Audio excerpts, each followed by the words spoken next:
Hello students, welcome to ARA agriculture rankers academy. आज हम पढ़ रहे हैं इकोनॉमिक्स एंड इकोनॉमी। इसका हिंदी में लेक्चर हमने अवेलेबल करा दिया, आप जाके देख सकते हैं। इसके नोट्स हिंदी में अवेलेबल हैं चैनल पर।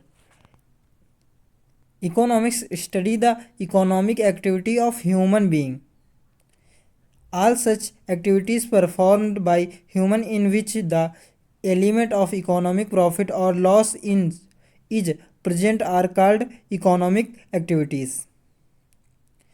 देखिए, इसे बेसिकली समझ सकते हैं कि इकोनॉमिक्स वह सब्जेक्ट होता है जिसके अंतर्गत हम इकोनॉमिक गतिविधियों और प्रक्रियाओं का अध्ययन करते हैं। और इकोनॉमिक एक्टिविटीज़ यानी गतिविधियाँ वे होती हैं जिनके अंदर क्षति होती है आर्थिक रूप से या फिर लाभ होता है। Economy is an incomplete word if the name of a country or a particular region is not add before it. In fact when we defined a country in term of all its economic activity then it is called economy. कह सकते हैं कि अर्थव्यवस्था एक अपूर्ण शब्द होता है जब तक कि किसी क्षेत्र या देश का नाम उसके आगे ना जोड़ा जाए, जैसे कि Indian economy, German economy, American economy. जब हम ये लेक्चर रिकॉर्ड कर रहे हैं इस समय हमें बहुत तेज़ी से बुखार है और गला भी ख़राब हो रखा है, उसके बाद भी हम लेक्चर रिकॉर्ड कर रहे हैं। प्लीज़ इसलिए एक लाइक और शेयर और चैनल को सब्सक्राइब कर दीजिए। Branches of economics. फर्स्ट है micro economics. Micro economics, micro means small in Greek, in the study of the activities of units such as individual, families, companies, a particular industry etc। Micro economy में क्या होता है कि आप किसी छोटे से एरिया या इकाई का अध्ययन करते हैं, जैसे कि फैमिली हो गई, एक कोई कंपनी हो गई पर्टिकुलर जहाँ पर सिर्फ एक कंपनी की बात की जा रही है, और एक कोई बाजार हो गया छोटा सा, उनका अध्ययन करते हैं। The founder of micro economics was Adam Smith. Adam Smith को फाउंडर कहा जाता है माइक्रो इकोनॉमिक्स का, और इन्हें मॉडर्न फादर ऑफ इकोनॉमिक्स भी कहा जाता है। Second, macro economics. Macro economics in Greek, macro means large. Look at the activity of the economy as the whole like inflation, national income, employment, economic development etc। Macro economics के अंतर्गत किसी देश की पूरी अर्थव्यवस्था को सम्मिलित किया जाता है, जैसे उसमें बेरोजगारी, रोजगार और उसका राष्ट्रीय आय आदि सम्मिलित होते हैं। Classification of economy. On the basis of various economic activities and activities the economy is called into various forms. Classified basis on control. नियंत्रण के आधार पर हम इकोनॉमी को क्लासीफाई करते हैं। First, liberal economy. It is also called capital.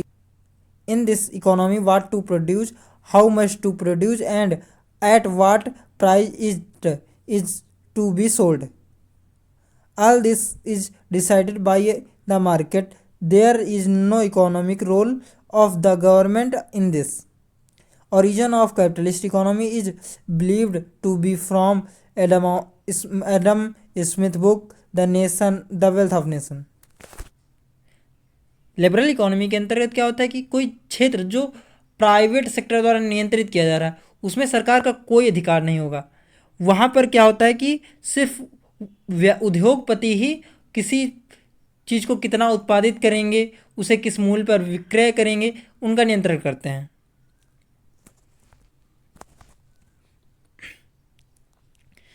Second है socialist economy. The origin of the economy was in protest against the popularity of capitalist economy. In a socialist economy the state is an important force which control all direct all the economic activities of the state.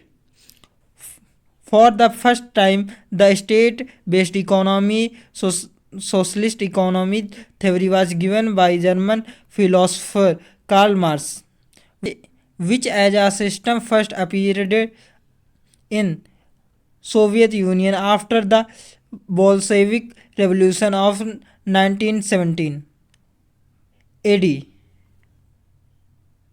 and its ideal from was China. Mixed economy, socialist economy के अंतर्गत हमेशा देख जो चीज़ें होती हैं वो नियंत्रित करती है सरकार, जैसे शिक्षा व्यवस्था हो गई, कहाँ वहाँ पर कितना इन्फ्लेशन रखना है, कितना बेरोजगारी, ये इसके लिए सिर्फ और सिर्फ सरकार जिम्मेदार होती है। Mixed economy, a mixed economy includes feature of both socialist and liberal economy. Both private and public sector contribute in this. For example, Indian economy. Economics are classified into three categories based on the role of the state and government relative to the private sector and the market. Mixed economy के अंतर्गत क्या होता है, कुछ क्षेत्र तो उद्योगपति नियंत्रित करते हैं और कुछ क्षेत्र नियंत्रित करती है सरकार, जैसे कि आप इंडियन इकोनॉमी में देख सकते हैं। अब हम धीरे धीरे कैपिटलिस्ट इकोनॉमी की ओर बढ़ते जा रहे हैं, सरकार हर चीज़ बेचते हुए प्राइवेट कर रही है, इसलिए धीरे धीरे तो हम कैपिटलिस्ट इकोनॉमी बढ़ते जा रहे हैं। वैसे कैपिटलिस्ट इकोनॉमी के भी अपने लाभ और हानियाँ हैं और सोशलिस्ट इकोनॉमी के भी अपने लाभ और हानियाँ हैं। अगर आप सोशलिस्ट इकोनॉमी और कैपिटलिस्ट इकोनॉमी के बारे में ज़्यादा अच्छा जानना चाहते हैं तो आप ध्रुव राठी के चैनल को विजिट कर सकते हैं। उन्होंने कैपिटलिस्ट इकोनॉमी और सोशलिस्ट इकोनॉमी दोनों को बहुत अच्छे से एक्सप्लेन किया है। Sector of the economy, generally to account for the economic activity of the entire economic, it is divided into three sectors. First is primary sector, the sector of the economy where natural resources are obtained in the form of raw material is called primary sector. It is also called the sector related to agriculture and allied activities. Under this, accounting of natural resources of the economy is done. Area covered under primary sector. First, agriculture, forestry, animal husbandry, fishing and mining. Second है secondary sector, the sector of the economy which use the product of primary sector as raw material in its activity is called secondary sector. Under this sector, mainly the production of manufactured good of economy is accounted for. This includes the following areas: construction, where a fixed asset is to be contributed; manufacturing, where something is produced; work related to electricity, gas and water supply, etc. Third है tertiary sector और service sector, this sector provide its useful service to the primary and secondary sector of the economy. Various types of services are produced in the sector. Areas including under tertiary sector: transport and communication, banking, border warehousing, trade and community services. The tertiary sector contribute the most of the gross national product of the Indian economy. Economic growth and economic development. Economic growth refers to the quantity increasing in various variable of the economy. It can be explained in two forms: first, increase in total output, and second, per capita output. Generally, if there is an increase in gross national product (GNP), gross domestic product (GDP), and per capita income, then we say the economic growth is taking place. That is, economic growth is related to the growth of output which result in change which are accompanied by expansion in labor force, capital and volume of trade.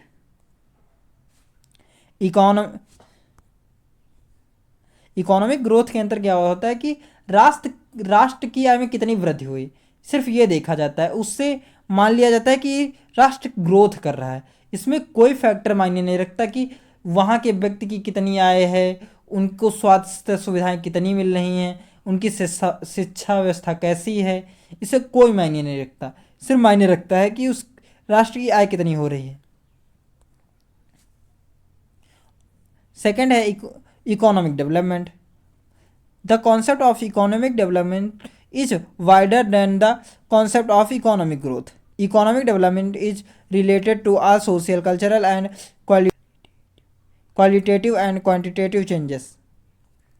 देखिए, economic development के अंतर्गत सिर्फ इतना होता है कि हम सिर्फ नेशन की आय नहीं देखते, हम किसी इकोनॉमी को डेवलपमेंट तब मानते हैं जब हम देखते हैं कि उसकी शिक्षा व्यवस्था अच्छी है, हेल्थ अच्छी है, सोशल वैल्यूज़ अच्छी हैं और पॉलिटिकल स्थिति भी अच्छी है, तब हम कह सकते हैं कि वो इकोनॉमी डेवलप्ड है।